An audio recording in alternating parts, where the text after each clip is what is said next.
আসসালামু আলাইকুম রহমতুল্লাহি ওয়া বারাকাতুহু। আশা করি সকলেই ভালো আছেন। আজ একটি গুরুত্বপূর্ণ মাসআলা নিয়ে আপনাদের সামনে উপস্থিত হলাম। মাসআলাটি হলো চুরি করা মোবাইল, ল্যাপটপ, কম্পিউটার ক্রয় করা যাবে কিনা।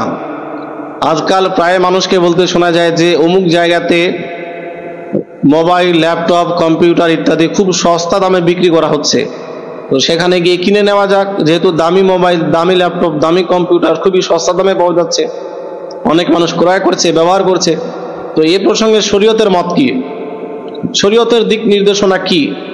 তো এই প্রসঙ্গে মনে রাখতে হবে যে যদি আপনি কনফার্ম হয়ে যান যে এই জিনিসটি চুরি করা, মোবাইল, ল্যাপটপ, কম্পিউটার বা অন্য যে কোনো জিনিস, তাহলে সেই চুরি করা জিনিস ক্রয় করা শরীয়তের মধ্যে সম্পূর্ণভাবে হারাম এবং জাহান্নামে যাওয়ার কাম।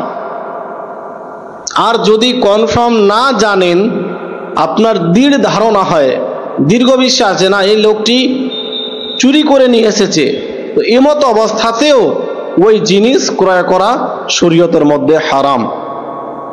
এই প্রসঙ্গে হুজুর সৈয়দি সরকার আলা হযরত রাদিয়াল্লাহু তাআলা আন ফাতাওয়া রাজাবিয়া 17তম খণ্ডের পেজ নম্বর 165 মধ্যে একটি ফতোয়া প্রদান করেছেন। ফতোয়াটি হলো, চুরি করা সম্পদ জেনে শুনে ক্রয় করা হারাম, বরং যদি জানা না থাকে, শুধু দৃঢ় ধারণা হয়, তবুও হারাম। যেমন কোনো জাহিল ব্যক্তি, তার পূর্বপুরুষও জাহিল ছিল, সে কোনো জ্ঞান বিষয়ক বই বিক্রি করার জন্য নিয়ে আসলো এবং নিজের মালিকানা প্রকাশ করলো, তাহলে তা ক্রয় করার অনুমতি নেই। কেন? এই জন্য যে সে তো নিজেও অশিক্ষিত, পড়তে জানে না, তার পূর্বপুরুষও অশিক্ষিত ছিল, পড়তে পারে না, তো সে কোথা থেকে এটা নিয়ে আসলো? দৃঢ় ধারণা আছে হয়তো চুরি করে নিয়ে এসেছে, তো এই জন্য ক্রয় করার অনুমতি নেই। আর যদি কোনো বস্তুর ব্যাপারে জানা না থাকে আর না কোনো স্পষ্ট নিদর্শন থাকে, তাহলে ক্রয় করা জায়েজ আছে। আপনি জানেন না যে এটা চুরি করা মোবাইল, চুরি করা জিনিস, আর কোনো স্পষ্ট কোনো নিদর্শন নেই যে ওই নিদর্শনের মাধ্যমে আপনি বুঝতে পারছেন যে এটা চুরি করা জিনিস, কোনো কিছুই আপনি জানেন না। কেউ সাধারণভাবে আপনার কাছে একটা মোবাইল নিয়ে আসলো এবং নিজের মালিকানা প্রকাশ করলো, হয়তো অনেক সময় পরিচিত লোক বলে দেয় যে এটা আমার মোবাইল বা বন্ধুর মোবাইল, নেবেন নাকি।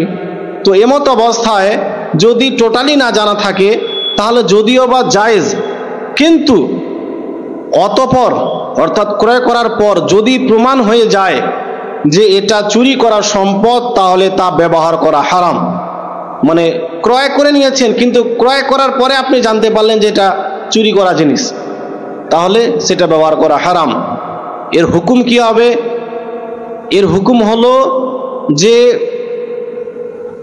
মালিককে দিয়ে দিতে হবে, মোবাইলের যে মালিক তাকে দিতে হবে। আর সে না থাকলে তার ওয়ারিসদেরকে, তাদেরও যদি খবর না পাওয়া যায়, তাহলে ফকিরদেরকে দিতে হবে। চুরি করা সম্পদের যে হুকুম, প্রথমত যে মালিক তাকে দিতে হবে। সে যদি না থাকে বেঁচে বা তার কোনো খোঁজ খবর না পাওয়া যায়, তাহলে তার যারা ওয়ারিস তাদেরকে দিতে হবে।